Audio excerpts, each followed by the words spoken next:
Welcome to Samba Samba. Enjoy the video. You begin by checking essentials: battery, TV power, and line of sight.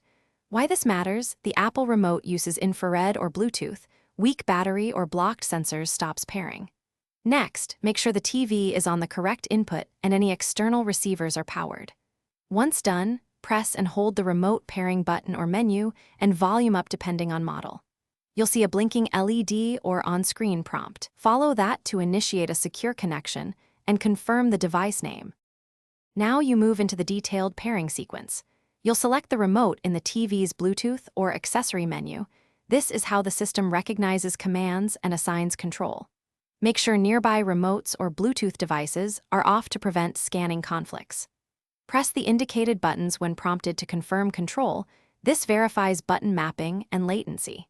Once paired, test navigation and volume controls to ensure signals map correctly. If a pairing code appears, enter it using the on-screen number pad exactly as shown. You finish by configuring behavior.